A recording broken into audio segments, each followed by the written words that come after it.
All right, hello, wine-drinking people. Happy New Year. It's 2011. Wow, 2010 was just a blur. Well, the last month of it was, we had, I don't know, maybe just 4 or 5 emails that went out in December. I noticed some of our competitors were sending out 2 emails a day. But here at the Wine Watch, we were so consumed with business, we just didn't have time to keep up with our regular email schedule. But we are back, folks, and we've got some new stuff coming up for you for the show. Not only are we going to be unveiling some of the world's greatest wines and giving it to you at some of the greatest prices available, not only in this country, but in the entire world, but we're going to be filling you in on some of the latest things that are happening in the world of wine, a segment that we're going to be calling Wine Happenings.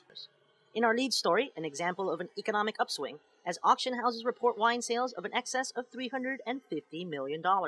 Akramerl saw the Asian market contribute $63.5 million of the reported $98.5, while Sotheby's saw their wine sale figures increase twofold to $88 million in 2010. The burgeoning Asian market and their demand for first growth Bordeaux, like Chateau Lafite Rothschild, are the reasons for the high figures. Constellation Brands, in a business move to eliminate debt, is selling its Australian wine business. With the pressure of a weary economic climate and the Australian wine business having seen better days, Constellation Brands will keep a 20% interest and receive $230 million from Champ, a private equity firm from Australia. Fiji Water buys Justin Vineyards. Fiji Water has recently finalized a deal to purchase Justin Vineyards and Winery in Paso Robles. The deal includes not only the winery and the vineyards, but the brand as well, and the local Justin Inn bed and breakfast, as well as the restaurant, Deborah. Founders Justin Baldwin and Deborah Baldwin will stay on and continue to run the day-to-day operations. That is your wine happenings for today. We've also got a few other new segments we'll be bringing in along to the show over the next few weeks. And, you know, it's hard to believe we're starting out the year with a sweet wine. We just missed sweet wine season because we sell about 90% of our sweet wine in the months of November and December. But, hey, I love sweet wine. So whenever I get the opportunity to share with you, our wine-drinking people, an outstanding deal on one of the world's greatest sweet wines, doesn't matter when it comes around. Whether it's the wrong time of year or the right time of year, we're going to put it out there for you guys, all right?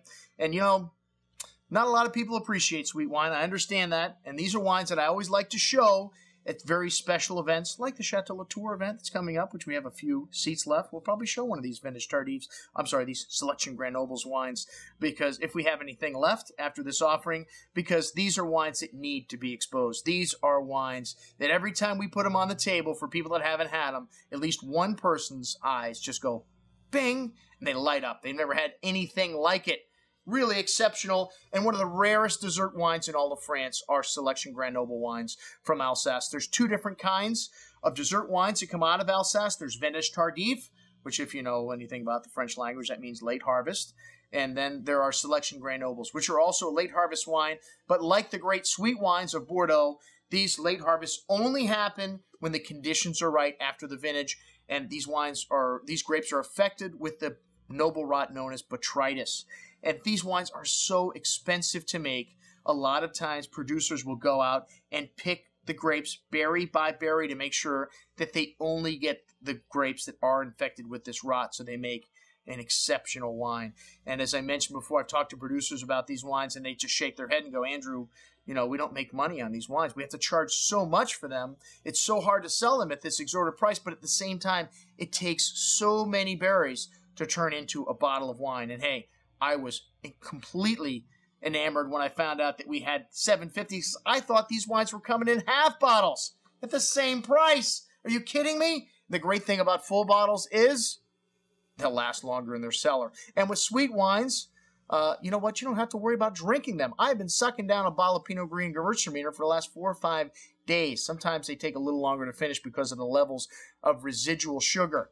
And one of the things that they've changed, the law on these wines, they've raised the level up in terms of the amount of residual sugar in the grapes at harvest time. And both of these wines exceed the new levels that were published in 2001 for these varietals. The Pinot Gris, a little lighter in style than the Gewürztraminer. Both of these are 2000 vintage. Both of them very highly rated in the Spectator. 92 points for the Pinot Gris, 95 points for the Gewürztraminer. The Gewürztraminer to me is a little more concentrated, a little richer. This is the color on this wine. You see that lovely honeyed color. That's one of the things you get from botrytis wines, this lovely honey character.